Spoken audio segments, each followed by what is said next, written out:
children, such innocent and pure beings, so malleable and easy to corrupt and manipulate.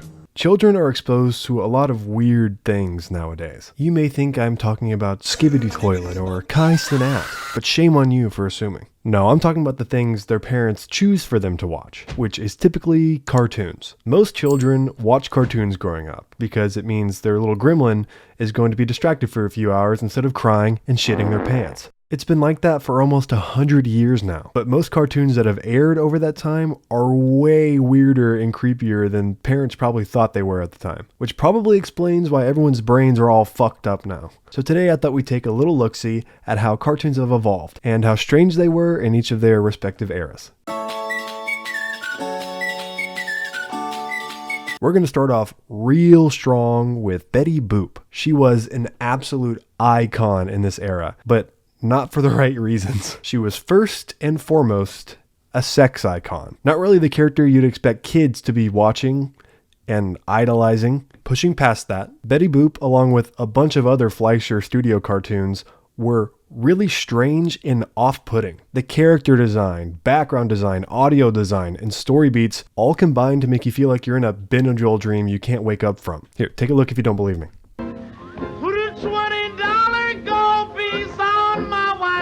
So you can let all the boys know I died standing fast.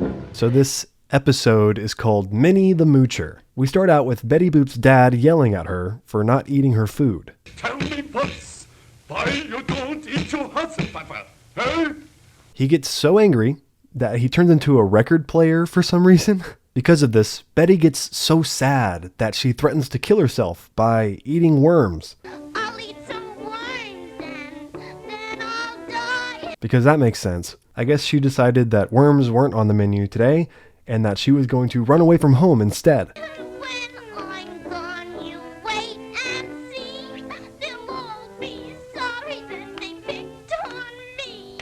She leaves her parents' home with her good friend Bimbo the dog. He's a talking dog who's her friend. It's a cartoon. What do you want from me?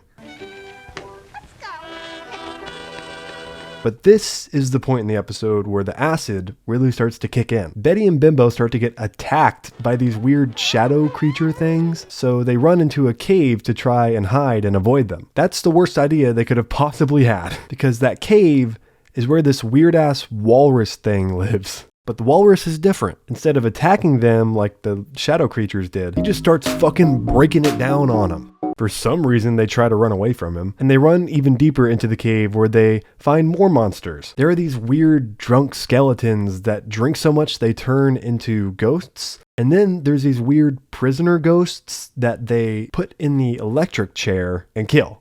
And then there's this weird scene where these cats drink their mom's milk and suck her dry until she's drained to death. Now, I want you to watch this, and I need you to think about this while you do. How would you have reacted to this when you were a child?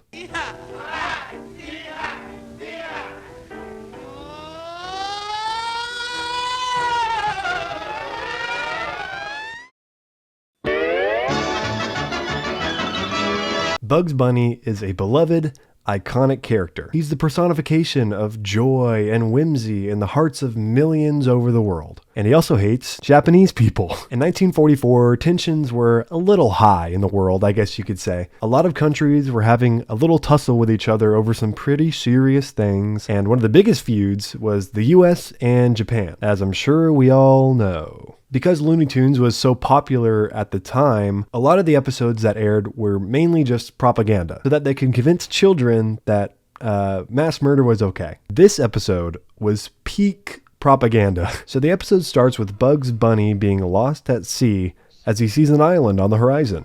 He swims over to it and begins to take in its raw beauty. What a beauteous Garden of Eden. A veritable Shangri-La of flagrant beauty. Until Bugs runs and hides in a haystack, but there's already someone in there. What's up, Cat? Yikes. So this is how they draw Japanese people in Looney Tunes.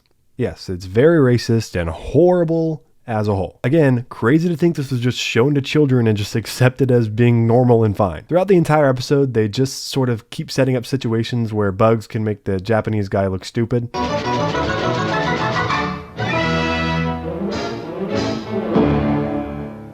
But by far, the craziest thing that happens in the episode is Bugs Bunny saying a literal slur. The episode ends with Bugs Bunny desperately trying to leave Japan because it's so terrible. I hate it! Get me out of this place!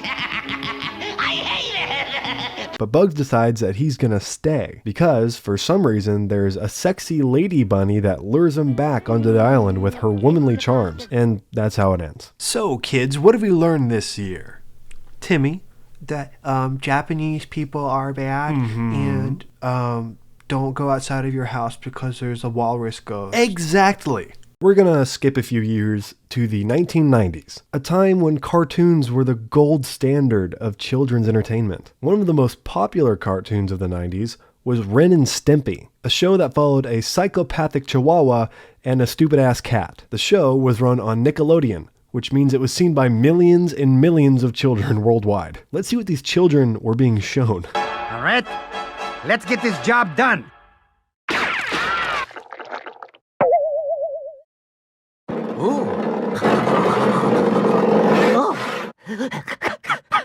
Isn't that wonderful? The show was just filled with weird, gross shit, and I don't understand why it was so popular.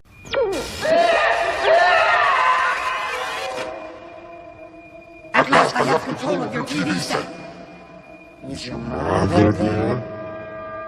No? Good. Like, how is that funny or enjoyable at all? Kids were sat down in their living room with this on the TV for hours, and parents were just none the wiser.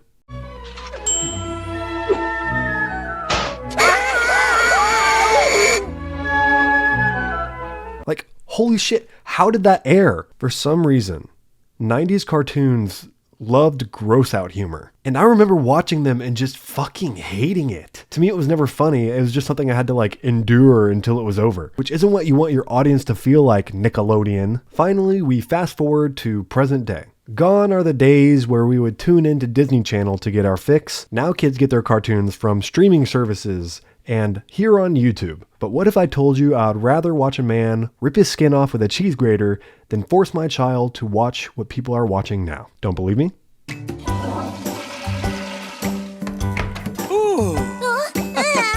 Daddy, it smells! This is literal brain rot. YouTube Kids is filled with hours and hours of just this absolute garbage. All of these videos are just shitty song after shitty song with this horrible, cheap animation that they all use for some reason. Kids eat it up though because it triggers their dopamine receptors inside their little malleable heads, and they literally become addicted to them to the point where they get withdrawal symptoms. And it's all the parents' fault. I work in a restaurant, and I can't tell you how many parents come in with their iPad-wielding child, and it's almost every young parent that's doing this nowadays. When I try to take the kid's order, they don't look up from their screen or acknowledge that anything around them is happening. When their parents try to get their attention, they don't even register that they're touching them. And when their parents take the screen away to get them to look up, they fucking lose their fucking minds. They'll like scream and cry at the top of their lungs. And the parents just let it happen. And that happens all the time. It's just fucking sad, man. Like, these are their formative years and their brains are just being turned into mush.